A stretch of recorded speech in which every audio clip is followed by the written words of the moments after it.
Hey everybody, this is Bob Bakert with Jazz Guitar today, and we're here with Gary Zimnicki, who is a luthier, and not only a luthier, but a luthier extraordinaire. Been around a long time. I mean, I remember reading articles about you in Just Jazz Guitar. But we're going to talk about a project that you've been into, but before we go there, let's talk about you just a little bit. So when did you start doing all this luthery stuff? Late 70s. My best guess is it was probably 1977. Mm-hmm. Just, picked up guitar in college, and of course I wasn't any good, so the answer must have been I needed a different guitar. Right. But I couldn't afford one, so I built one instead. It was quite a project because I had no knowledge of guitar construction and so I just kind of fumbled my way through it. Took me about a year, and it was pretty cool when I got it done, and a friend saw it and said, "Oh, could you build me one?" So you built your own guitar back in 1977. Yeah, with really very little, if any, resources. Just kind of figured it out as I went by looking at other guitars that friends owned. Mm-hmm. Obviously, there was no internet at the time, so I did the best I could. I still keep that guitar around. It'll make a great paperweight. So you couldn't buy like a 45 and lift the needle off and to learn. Guys our age know what I'm talking about, Might have been a 78 even. Yeah, well, that was how we all learned how to play the guitar back then. Yeah, that's the truth. So the reason we're here today is because you have restored a guitar, and you've got a 14-part YouTube saga, basically, of taking a guitar that was just, I mean, if it would have been any worse, you would have had to toss it. I mean, it was pretty much, it was almost tossable, not quite, but I mean, for you to be able to take it from that condition and actually turn it into a really, really nice instrument is amazing. And so let me continue the story. You chronicled it in great detail over 14 videos, which we highly recommend. We'll post the link to those 14 videos. You took the guitar from complete, I mean, just about garbage, and made a beautiful, beautiful instrument out of it. And the skill sets that you have to employ is, I mean, it's just crazy. And the fact that you did chronicle it all, on video is, I mean, that in and of itself is a lot of work. Forget the work that you did, the fact that you videoed it. So let me talk a little bit about this guitar and how I became aware of it, and then I'm going to shut up and let you tell us a little bit of the story. This guitar is a George Van Epps Gretsch that is a 7-string, and it belonged to my first jazz guitar teacher, whose name was Andy Romer, and Andy lived in Buffalo, New York, which is where I'm from. And Andy was a session player in New York City and studied with George Van Epps. In fact, he was reputed to be George Van Epps's most prized student. Andy was a freaking genius as far as everybody in Buffalo was concerned. I mean, he taught all the guitar players in Buffalo, when they went to learn from Andy. I contacted Andy's son, Drew, about just Andy in general, and we started talking, and he told me that he had a bunch of Andy's stuff, including some guitars, and he had some music, et cetera, et cetera, et cetera. The next thing I know, one thing led to another, and Steve Herberman, who owns the guitar and commissioned you to rebuild it, I guess, and I got talking about it. And the next thing I know is that you have the guitar and you're going about the business of restoring it. Now, at this point in time, I had no idea what the condition of the guitar was. But I will say this, that when I was studying with Andy had a 59 Les Paul Burst. I mean, the holy grail. And he actually drilled holes in the side of the lower bout. So here's a guitar, you know, down here, okay? And then he put dowels into an extra body piece, if you will, so that he made the guitar basically sit on his knee so he could play it like it was a 17 or 18-inch arch top, made it that much, made the body bigger. I mean, so here we are, a guy that took, like, you know, a Jaguar XKE and then, raised it up and put, mag wheels on it and painted flames on the side. You know what I mean? It's that kind of thing.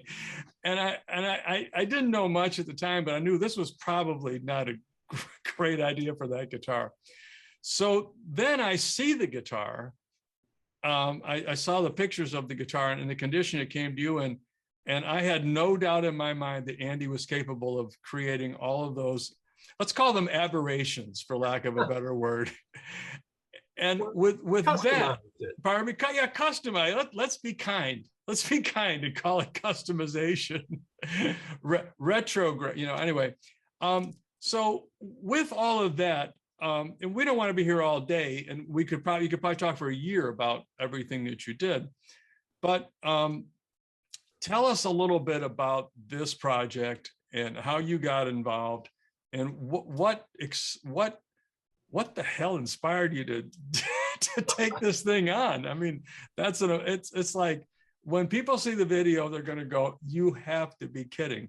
And I really think that people should go through all 14 videos, at least fast forward through them, to get an idea of what in the world you did to this instrument, and then the depth of your abilities. So with that long introduction, I'm going to turn this baby over to you. What in the world? I don't remember specifically, but I know when Steve contacted me about it, he wasn't even aware of the extent of the customizations that had been done to it. And honestly, he probably just caught me at a weak moment. I've spent most of my career just building new guitars, arch tops and flat tops, and classicals, and occasional solid body. And I had been thinking I should probably start doing a little bit more in the repair and restoration world.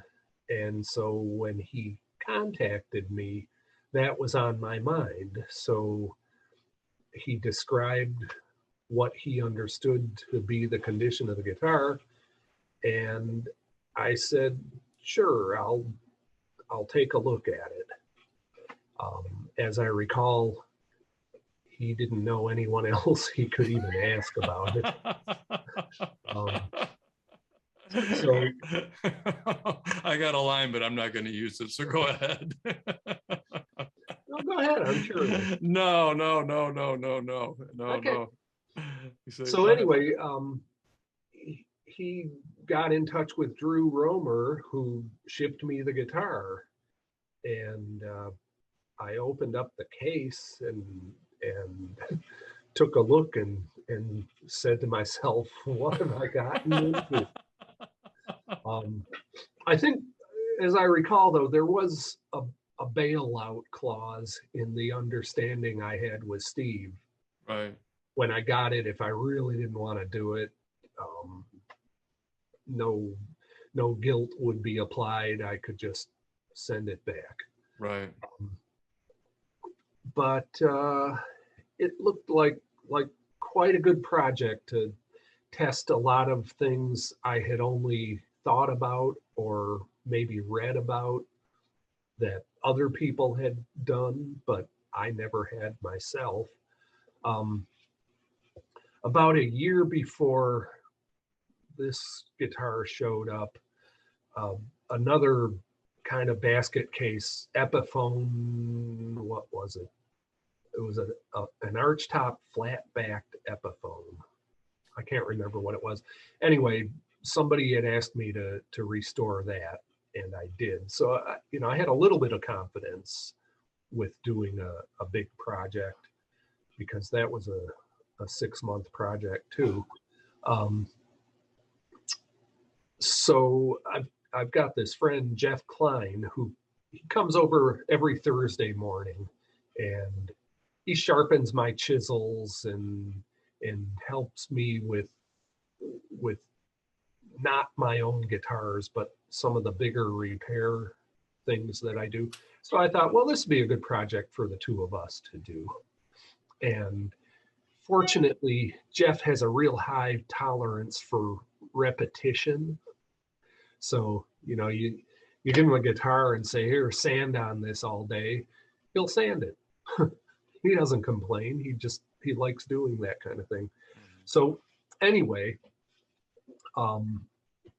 just as a little bit of background, I mean, he was a part of this process too. What's his last name? Klein, Kline. Okay.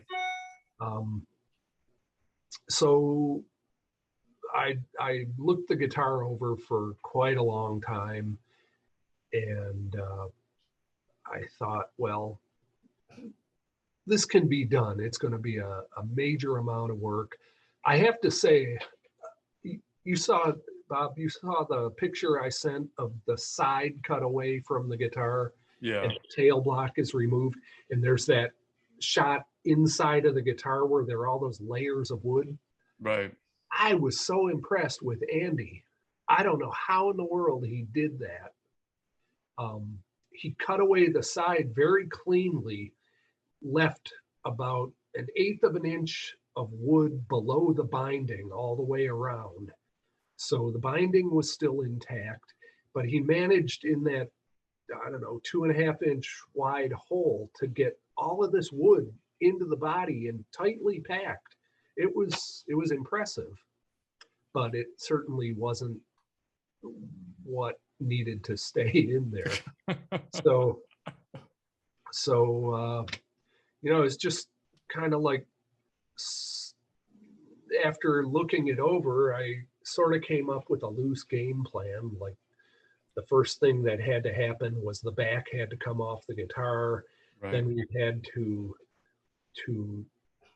drive a wedge between a couple of those pieces of wood to separate them, because well, actually that had to happen before the back could come off, because everything was glued together. So essentially the top and the back and all of those pieces of wood were one continuous thing. So we had to split that so we could take the back off. Then once the back came off, we could chisel out and grind out all of the excess wood. So let me ask you this: it only took you 6 months to do this guitar? About 8. The 8 months. Epiphone was a 6 month. Okay, I was going to say 8. So, I mean, even 8 months. Wow. Yeah, when you consider Jeff and I worked on it on Thursday mornings. Right. And that was it. But we often were both doing different things on it, and I guess the highlights of the whole process were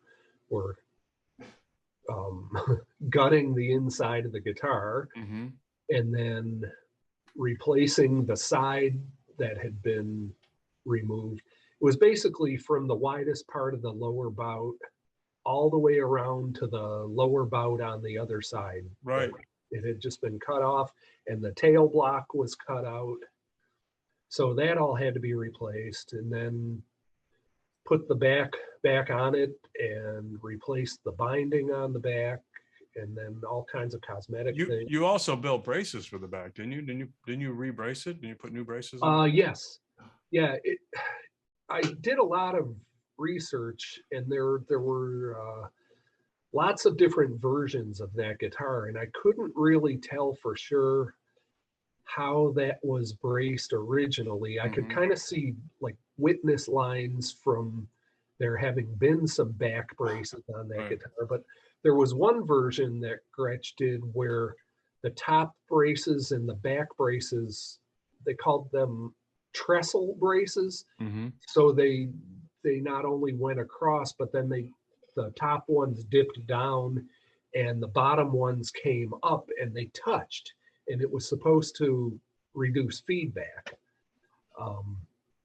I couldn't determine whether this guitar had originally had trestle braces or just big chunky 1/2 inch by 1/2 inch back braces and top braces. So that's what I went with, was just non-trestled braces, but I wanted to sort of stay true to the original design by having back braces. I mean, I don't generally put them on my archtop guitars. Mm-hmm. So yeah, there were braces to do. I don't know if it came through in any of the pictures I sent you, but the last about 2.5 inches of the fretboard had been removed. Right. Yeah.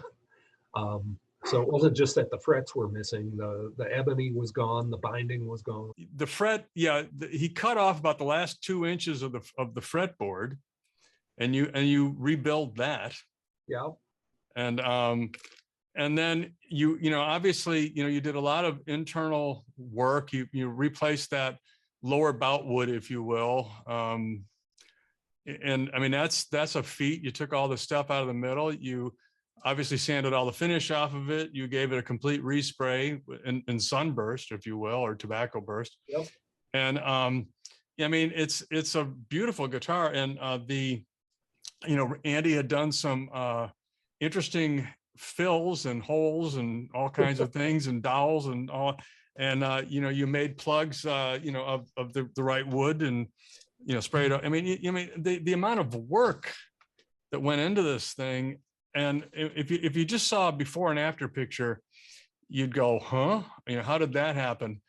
So I really highly recommend that everybody jump in, 1 through 14, and it's highly entertaining to watch what's going on. And I thought you did a great job with that.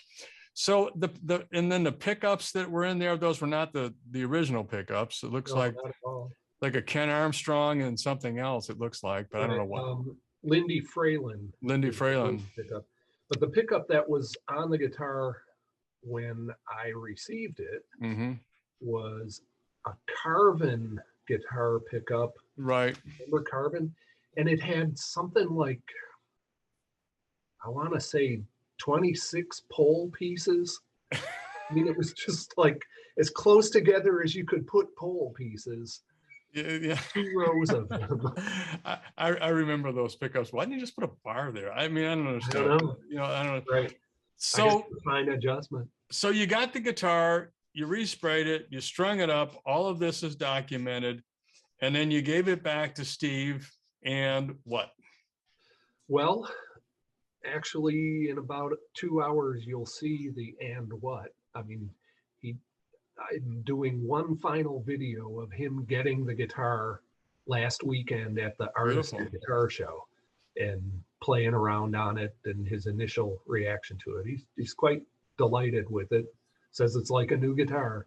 So I guess, back to your original question, why? Yeah, why? That's what I kind of want. Honestly, it was great practice. I learned so much from doing this, and my friend Jeff learned an awful lot. He has become quite a skilled asset in my restoration work. Right. One of our upcoming projects is going to be a 1927 Martin guitar. Right. But anyway, I don't need the practice as much anymore that I'm going to work as cheaply as I did for Steve. It was a great experience, and I really am happy to have been able to do it. Well, I'm a big fan of car restoration shows. Oh yeah, I watch a lot of YouTube of car restoration shows, and and what people go through. In cars, they call them resto mods, where that's a car that looks like the original, but it's got a new engine, new transmission, et cetera. And then there's true restoration, where they try to make the car just like it left the factory. And actually in that world, if you over restore it, that's a negative, because Right. those cars were never, never perfect when they left the factory, and guys will over restore them, make them absolutely perfect. And guys of a certain age know what those cars really were when they left the factory. I was going to ask you, I mean, so I would imagine you can only do so many of those at any given time. So people that are seeing this and say, you know what, my Uncle Lou had some kind of crazy guitar. Stromberg, was it? And you get what I'm saying, Yeah, absolutely. and I know that it's not playable, all this kind of stuff. I wonder. So are you at least are you willing to take people contacting you to see if you're willing to look at their project? Is that something you want to do with them as you can, kind of thing, or you just where are you at with that? Yeah, my priority is still with new instruments. Right. I've got like a year and a half waiting list, and those always come first. Sure. So I am very happy to hear from people and talk to them about whatever potential restoration project they may Right. have, but I may not be able to take it on, Right. and they I might have to just, even if I want to take it on, I might have to tell them to wait a year or two to send it to me, simply because I've only got a limited amount of space. Right. And I do have 4 or 5 other big projects in the queue right now. So in your own guitars that you build from scratch, what is the most asked for model that you build? What keeps you busy? Well, the last 2 years it's been arch tops more Mhm. than anything else, but it always is shifting. Um, 5 years ago, I was building almost all steel string guitars, and a few years before that, classical guitars seemed to be all the rage, and before that, it was arch tops again. So In the arch tops that you build, are you building 16, 17, 18-inch? What are people asking for? it's mostly 16s and 17s these days. Mm-hmm. Used to be 18s, like Right. back in the 90s, in the mid to late 90s. Seemed like everyone wanted an 18-inch arch top, and now that's pretty rare. So I don't know why tastes shift the way they do. I guess it's whatever people say, or whatever people see their guitar people playing. But Are smaller bodies seem are more. they full depth instruments, or are people asking for them thinner? Mostly full depth, not all. Uh, Last year I did a couple of 16-inch by 2.5-inch bodied instruments, which sounded great. I mean, the people were thrilled with them, but mostly they're 3 to 3.25. Are you building, are you building mostly for people who are playing them in the basement, if you will, or are you building for pros, or both, or and those requests, are one faster than the other? How is that all working out? Because I know you build museum grade stuff, if that's what people are asking for. Most of my customers are not professionals. Right. They mostly love guitars. Right. Most of them seem to have a dozen instruments, and they just want to add to their collection. 25.5-inch scale length. Is that typical? If that's what they want. I build a lot of guitars that were influenced by an L7 from Oh yeah. the 30s. That's a 24.75-inch scale. So I do a lot of those. I'm doing one right now that's just a 25-inch scale. Yeah. No cutaway then on that instrument. The L7, no Cutaway. And so is it floating pickups or built-in pickups? Again, depends on the customer's preference. I'd say the majority of my arch tops have floating pickups, but I've done quite a number where they're set right into the soundboard. Do you do many laminates or is it all carved? I do a few laminates. I'm doing one right now, actually. It's inspired by in the 70s for about 3 years, Gibson made a thin line ES175. Oh, Didn't last very long. I've never seen that. Yeah, yeah, it's pretty cool. I've seen some listed on Reverb for sale, but Oh, that's a laminate. yeah. But laminates are not my typical thing to build. Yeah, they're laminates are better. You know, obviously they're stage guitars. I mean, Yeah. because they can be played louder typically. Sure. You know, that's the typical Yeah. reason for the laminate. I'm Pickup choice. happy to build laminates. It's just Mhm. not what people generally ask for. Yeah, they're looking for, again, the museum pieces. They're looking for the real gems, if you will. That's what I would imagine. So pickup choices are what seems to be the popular pickup choices? When they leave it up to me, I generally go for Kent Armstrong Mhm. pickups. I've known Kent for a long time. I call him up. I tell him the sound I'm after. Yeah, that looks like his handiwork. This is a Ken Armstrong pickup. This is a Ryan Thorell guitar. And Oh, okay. it's made out of myrtle wood, as you can see. Yeah, it's pretty. Spruce. But this pickup, Kent, we'll talk about Kent for just a minute. He made me about 6 pickups before we found one that would balance with the diagonal, you know. Oh, And he just kept, you know, he was the greatest guy to work with. You know, he didn't have any problems. He didn't charge me for every one that he built. He said, we're just going to keep doing it until we get it right, you know. And he was great. I mean, he was really great. And then he finally built this pickup, and it's really, really well balanced. I'm extremely happy with it. He's a great guy. So you know, your choice of his pickups, I fully understand why you would want to work with Kent, because he'll work with you until he can't work anymore, and you know, to get it right. Yeah, the great guy. And he's very patient. Mm-hmm. Electronically, well, you saw how much trouble it was just to get onto Zoom. I mean, I can't do anything electronically, but he will walk me through. Now take the blue wire and twist it around. He's a great really guy. good about it. Well, listen, I wanted to make this kind of short and sweet to kind of introduce people to this project, and I think we've pretty much given people a taste of it.